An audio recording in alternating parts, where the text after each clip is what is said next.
നേടുക എന്നതാണോ എൻ്റെ കുട്ടികളുടെ ലക്ഷ്യം?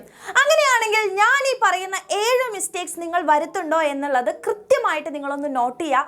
ഏതെങ്കിലും മിസ്റ്റേക്സ് നിങ്ങളിപ്പോൾ ചെയ്തുകൊണ്ടിരിക്കുന്നുണ്ടെങ്കിൽ ഉടനെ തന്നെ അത് സ്റ്റോപ്പ് ചെയ്യുക. മിസ് പറയുന്നത് പോലെ നിങ്ങൾ മുമ്പോട്ട് പോവുകയാണെങ്കിൽ ഉറപ്പായിട്ടും ഈ വർഷം നിങ്ങൾക്ക് ഏറ്റവും ബെസ്റ്റ് ആയിട്ടുള്ള ഒരു മാർക്കിലേക്ക് എത്താൻ പറ്റും.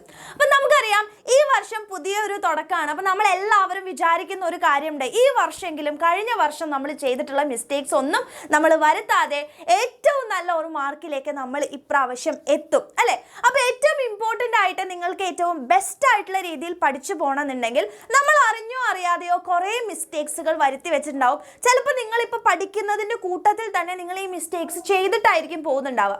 അപ്പോൾ ആ മിസ്റ്റേക്കുകൾ എന്തൊക്കെയാണെന്ന് മനസ്സിലാക്കി അത് നമ്മൾ തിരുത്തുകയാണെന്നുണ്ടെങ്കിൽ ഉറപ്പായിട്ടും നിങ്ങൾക്ക് നിങ്ങളുടെ സ്റ്റഡീസിൽ ഇംപ്രൂവ്മെൻറ്റ് ഉണ്ടാക്കാൻ വേണ്ടി പറ്റും, നന്നായിട്ട് മുമ്പോട്ട് പോകാൻ പറ്റും. അപ്പോൾ നമുക്ക് സമയം കളയേണ്ട, ഏതൊക്കെയാണ് ആ ഒരു 7 മിസ്റ്റേക്സ് എന്നുള്ളത് നമുക്ക് നോക്കാം. ഇതിലേതെങ്കിലും നിങ്ങൾ വരുത്തുന്നുണ്ടെങ്കിൽ ഇപ്പം തന്നെ സ്റ്റോപ്പ് ചെയ്യാൻ വേണ്ടിയിട്ട് ശ്രമിക്കുക.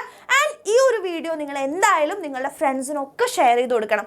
ഓക്കെ, അപ്പോൾ ആദ്യത്തെ മിസ്റ്റേക്ക് എന്ന് പറയുന്നത് കോപ്പിയിങ് അതേഴ്സ് ഇൻ സ്റ്റഡീസ്. അതായത് നമ്മളുടെ കൂട്ടത്തിൽ അല്ലെങ്കിൽ നിങ്ങളുടെ ക്ലാസ്സിൽ ഒരുപാട് കുട്ടികളുണ്ടാവും അല്ലേ? അപ്പോൾ അതിൽ ഏറ്റവും നന്നായിട്ട് മാർക്ക് വാങ്ങിക്കുന്ന ഒരു കുട്ടീനെ നമ്മൾ കോപ്പി ചെയ്യാൻ വേണ്ടി ശ്രമിക്കും. അതായത് അവൾ എന്താണോ ചെയ്യുന്നത്, അവൾ ഏത് ചാപ്റ്റർ ആണോ പഠിക്കുന്നത്, അവൾ എത്ര സമയം എടുത്തിട്ടാണോ ഒരു ചാപ്റ്റർ പഠിക്കുന്നത്, എല്ലാം ഒരാളെ കോപ്പി ചെയ്യുന്ന രീതിയിൽ പഠിച്ചു കഴിഞ്ഞാൽ നിങ്ങൾക്ക് അത് അഡ്വേഴ്സ് ആയിട്ടാണ് എഫക്റ്റ് ചെയ്യുക. അതായത് നിങ്ങളെ പഠനത്തിൽ നിന്ന് നിങ്ങൾക്ക് അത് പുറകോട്ട് കൊണ്ടുപോവുകയാണ് നിങ്ങൾ ചെയ്യുക. അതിന് കാരണം എന്താണെന്ന് വെച്ചാൽ ഓരോ മനുഷ്യന്മാരും ഡിഫറൻ്റ് അല്ലേ മക്കളെ? അപ്പം നിങ്ങളെപ്പോലെ ആയിരിക്കില്ല നിങ്ങൾ ആരെയാണോ കോപ്പി ചെയ്യുന്നത് അയാളുടെ ബ്രെയിനും അയാളുടെ ക്യാപ്പബിലിറ്റിയും അല്ലെ അയാളുടെ കഴിവും എല്ലാം വ്യത്യാസമായിരിക്കും. അതേപോലെ തന്നെ ചിലപ്പോൾ ആ കുട്ടിയുടെ വീക്കായിട്ടുള്ള സബ്ജക്ട്സ് ആയിരിക്കില്ല നിങ്ങളുടെ വീക്കായിട്ടുള്ള സബ്ജക്റ്റ് എന്ന് പറയുന്നത്. ആൻഡ് ആ കുട്ടിക്ക് എടുക്കുന്ന അല്ലെങ്കിൽ മനസ്സിലാക്കാൻ എടുക്കുന്ന സമയമായിരിക്കില്ല നിങ്ങൾക്ക് എടുക്കുന്നുണ്ടാവുക. അപ്പോൾ നമുക്ക് എപ്പോഴും ഇൻസ്പിറേഷൻ നല്ലതാണ്. ഓക്കെ, എനിക്ക് ആ കുട്ടീനെ പോലെ നന്നായിട്ട് മാർക്ക് വാങ്ങണം എന്ന് നമ്മൾ ഇൻസ്പയർ ചെയ്തിട്ട് നമുക്ക് പഠിക്കുന്നത് ഓക്കെയാണ്. പക്ഷേ അതിന് വേണ്ടിയിട്ട് ആ കുട്ടി എന്താണോ ചെയ്യുന്നത് അതേപോലെ നിങ്ങൾ കോപ്പി ചെയ്യുകയാണെന്നുണ്ടെങ്കിൽ അത് നമുക്ക് ഒരിക്കലും വർക്കാവില്ല. അപ്പോൾ നമ്മൾ എന്ത് ചെയ്യുക? എനിക്ക് നല്ല മാർക്ക് വാങ്ങിക്കണം എന്നുള്ളത് നിങ്ങൾക്കറിയാം അല്ലേ മക്കളെ? അപ്പം നിങ്ങൾക്ക് എത്ര മാർക്കാണ് വാങ്ങിക്കേണ്ടത് എന്നുള്ളത് അറിയാം. ഏറ്റവും ടോപ്പായിട്ട് അയാളെ പോലെ എനിക്ക് സ്കോർ ചെയ്യണം എന്നുള്ളത് നിങ്ങൾക്ക് എടുക്കാം. പക്ഷേ ഒരിക്കലും അത് തന്നെ കോപ്പി ചെയ്ത് പോകുന്നത് പറ്റില്ല. അപ്പം നമ്മളുടെ ഏതാണോ പഠിക്കാനുള്ള രീതി, നമുക്ക് എത്രയാണോ പഠിക്കാൻ എടുക്കുന്ന സമയം, അത് നമ്മൾ തന്നെ മനസ്സിലാക്കിയിട്ട് നമ്മൾ മുമ്പോട്ട് പോവുകയാണ് ചെയ്യേണ്ടത്. നിങ്ങൾക്ക് ടിപ്സൊക്കെ ചോദിക്കാം, എങ്ങനെയാണ് പഠിക്കുക, എങ്ങനെയാണ് നമുക്ക് ട്രിക്കുകളിലൂടെ പഠിക്കാൻ പറ്റുമോ, എങ്ങനെയാണ് കോൺസെപ്റ്റ് മനസ്സിലാക്കി പഠിക്കുക, ഇതൊക്കെ നിങ്ങൾക്ക് ഹെൽപ്പ് ചോദിക്കാൻ പറ്റും. പക്ഷെ ഒരിക്കലും കംപ്ലീറ്റ്ലി ഒരാളെ നിങ്ങൾ കോപ്പി ചെയ്യരുത്. ഓക്കെ, ആൻഡ് രണ്ടാമത്തെ കാര്യം എന്ന് പറയുന്നതാണ് യൂസിങ് ടു മെനി റിസോഴ്സസ്. അതായത് ഒരുപാട് ടീച്ചേഴ്സിൻ്റെ ക്ലാസ് കേൾക്കുക, അതേപോലെ ഒരുപാട് ബുക്കുകൾ എടുത്ത് ഒരേ സാധനം പഠിക്കാൻ കുറേ ബുക്കുകൾ ഉപയോഗിക്കുക, കുറേ ടീച്ചേഴ്സ് പറയുന്നത് കേൾക്കുക. ഇത് ഭയങ്കര പ്രശ്നമാണ്. അപ്പോൾ എപ്പോഴും ശ്രദ്ധിക്കുക, ഒരു 2 ടീച്ചേഴ്സ്, അതായത് നിങ്ങൾക്ക് ഇപ്പോൾ സ്കൂളിൽ പഠിപ്പിക്കുന്ന ഒരു ടീച്ചർ ഉണ്ടാവും, നിങ്ങളിപ്പോൾ ട്യൂഷൻ ഇപ്പോൾ ബാച്ചിലാണെന്നുണ്ടെങ്കിൽ നിങ്ങൾക്ക് പഠിപ്പിക്കാൻ അല്ലെങ്കിൽ യൂട്യൂബിലാണെന്നുണ്ടെങ്കിൽ നിങ്ങൾ ഒരു ടീച്ചറിനെ എന്ത് ചെയ്യുക, ഫോളോ ചെയ്യുക. കുറേ ടീച്ചേഴ്സിനെ ഫോളോ ചെയ്താൽ എന്താ പ്രശ്നം എന്ന് വെച്ച് കഴിഞ്ഞാൽ അവരൊക്കെ പറയുന്ന രീതികൾ വേറെ ആയിരിക്കും. അപ്പോൾ നിങ്ങൾക്ക് മൊത്തം കൺഫ്യൂസ്ഡ് ആവുകയാണ് ചെയ്യുക. അപ്പോൾ എപ്പോഴും നിങ്ങൾക്ക് നല്ല ക്ലാരിറ്റിയോടുകൂടെ മനസ്സിലാക്കി പഠിക്കാൻ ഒരുപാട് സാധനങ്ങൾ പഠിക്കണം എന്നില്ല. പഠിക്കുന്ന കാര്യങ്ങൾ ഒന്നാണെങ്കിലും അത് വൃത്തിയായിട്ട് പഠിക്കാൻ വേണ്ടി ശ്രമിക്കുകയാണ് ചെയ്യേണ്ടത്. ഓക്കെ അല്ലേ?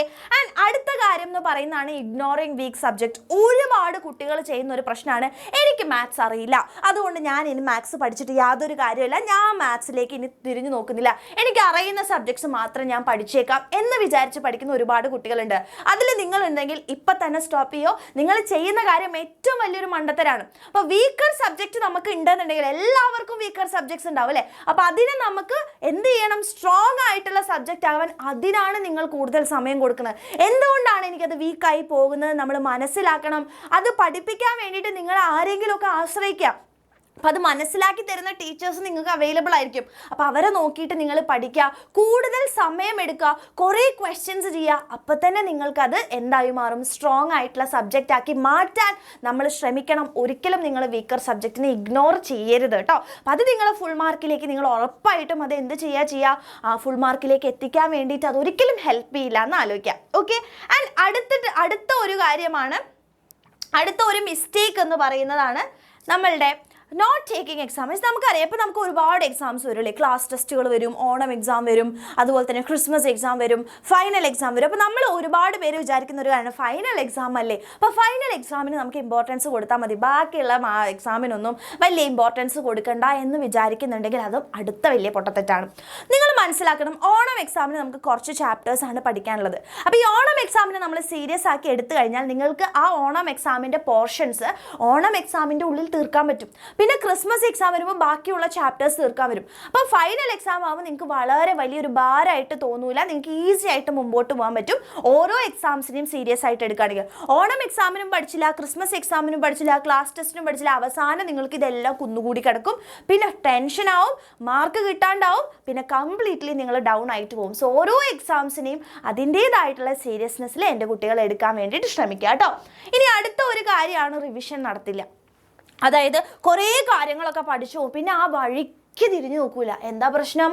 നിങ്ങളൊക്കെ മറന്നിട്ടുണ്ടാവും. ഓക്കെ, അപ്പോൾ എപ്പോഴും എന്ത് ചെയ്യാന്ന് വെച്ച് കഴിഞ്ഞാൽ ഒരു സാധനം നിങ്ങൾ പഠിക്കുകയാണെങ്കിൽ ഒരു 2 ആഴ്ച കൂടുമ്പോഴോ ഒരാഴ്ച കൂടുമ്പോഴോ ഒക്കെ അത് റിവൈസ് ചെയ്യാൻ വേണ്ടി എപ്പോഴും നിങ്ങൾ സമയം കണ്ടെത്തണം. റിവിഷൻ ഏറ്റവും ഇമ്പോർട്ടൻ്റ് ആയിട്ടുള്ള കാര്യമാണ്. റിവൈസ് ചെയ്തിട്ടില്ലെങ്കിൽ നിങ്ങൾ പഠിച്ച കാര്യമൊക്കെ പൂജ്യം പോലെ മറന്നു പോകും, ഒന്നും ഓർമ്മയുണ്ടാവാത്ത ഒരു രീതിയിലേക്ക് നമ്മൾ പോകും. സോ റിവിഷൻ ഈസ് മസ്റ്റ് എന്ന് ആലോചിക്കുക കേട്ടോ. ഓക്കെ, ഇനി അടുത്ത ഒരു കാര്യമാണ് ഓവർ കോൺഫിഡൻ്റ് ആവുക അല്ലെങ്കിൽ അണ്ടർ കോൺഫിഡൻ്റ് ആവുക. എന്നെ കൊണ്ടെല്ലാം പറ്റും, എനിക്കെല്ലാം അറിയാം, എനിക്കൊക്കെ അറിയാം എന്ന് വിചാരിച്ചിരിക്കുന്ന ഒരുപാട് കുട്ടികളുണ്ട്. ഓവർ കോൺഫിഡൻ്റ് ആയി കഴിഞ്ഞാൽ അത് നമ്മളെ ഭയങ്കരമായിട്ട് അഡ്വേഴ്സ് ആയിട്ടാണ് എഫക്റ്റ് ചെയ്യുക. എനിക്കെല്ലാം അറിയാം എന്നുള്ളൊരു ഭാവത്തിൽ നമ്മൾ ഇരുന്ന് കഴിഞ്ഞാൽ പലപ്പോഴും നിങ്ങൾക്ക് ചിലപ്പോൾ പലതും അറിയുണ്ടാവില്ല. അപ്പോൾ അത് നിങ്ങളെ ഫുൾ മാർക്കിലേക്ക് എത്തിക്കാതിരിക്കുകയാണ് എപ്പോഴും ചെയ്യുക. എപ്പോഴും കോൺഫിഡൻസ് നമുക്ക് വേണം, പക്ഷെ അത് ഓവറായി കഴിഞ്ഞാൽ ബുദ്ധിമുട്ടാണ്. അതേപോലെ തന്നെയാണ് അണ്ടർ കോൺഫിഡൻ്റ് ആവുക. എന്നെ കൊണ്ടൊന്നും പറ്റില്ല, എനിക്കൊന്നിനും കഴിയില്ല, ഞാനൊന്നിനും കൊള്ളില്ല, എനിക്കിത് പഠിച്ചാൽ തലേ കയറില്ല എന്നുള്ള രീതിയിൽ ഞാൻ ഭയങ്കര എനിക്ക് കോൺഫിഡൻസ്, എന്നെ കൊണ്ടൊന്നും പറ്റില്ല, ആ ഒരു രീതിയിൽ എപ്പോഴും നെഗറ്റിവിറ്റിയിൽ ചിന്തിക്കുകയാണെന്നുണ്ടെങ്കിൽ, തീരെ കോൺഫിഡൻ്റ് അല്ല എന്നുണ്ടെങ്കിൽ അത് പ്രശ്നമാണ്.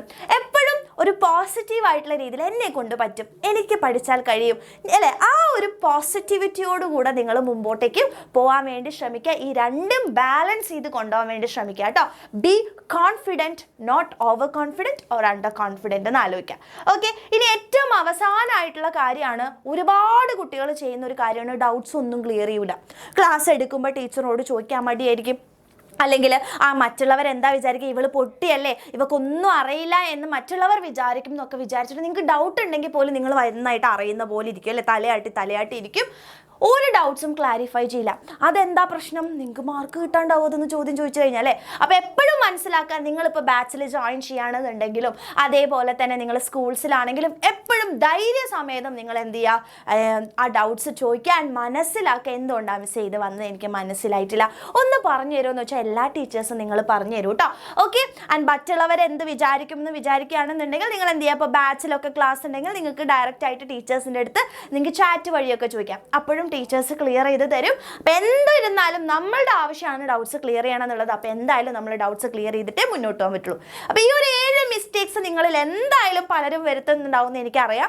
അപ്പോൾ ഏതൊക്കെ മിസ്റ്റേക്സ് ആണ് 1 2 3 4 5 6 7 ഉണ്ടല്ലേ, ഇതിൽ ഏതൊക്കെ മിസ്റ്റേക്സ് ആണ് നിങ്ങൾ വരുത്തുന്നത് ഇപ്പം തന്നെ താഴെ കമൻറ്റ് ചെയ്യുക. മിസ് ഇത് നോക്കുന്നതായിരിക്കും ആൻഡ് ഉടനെ തന്നെ യെസ് മിസ് ഞാൻ ഇത് മാറ്റും എന്നുള്ളതും കൂടെ എൻ്റെ കുട്ടികൾ കമൻറ്റ് ചെയ്യുക. അടിപൊളിയായിട്ട് പഠിക്കുക, ഈ വർഷം നമ്മൾ ഫുൾ മാർക്ക് വാങ്ങിക്കണം. ഓക്കെ, അപ്പോൾ അതിന് വേണ്ടിയിട്ട് ഫുൾ ഓൺ ഈ മിസ്റ്റേക്സ് ഒന്നും ഇല്ലാതെ നിങ്ങൾക്ക് പഠിക്കാൻ നിങ്ങളെ ഹെൽപ്പ് ചെയ്യാൻ നമ്മുടെ എക്സാമിനർ ഫാമിലി ഉണ്ട്. സോ ബാച്ചുകളിലേക്ക് ജോയിൻ ചെയ്യണമെങ്കിൽ നിങ്ങൾക്ക് താഴെ കാണുന്ന നമ്പറിൽ ബാച്ചുകളിലേക്ക് ജോയിൻ ചെയ്യാം. അടിപൊളിയായിട്ട് പഠിക്കുക.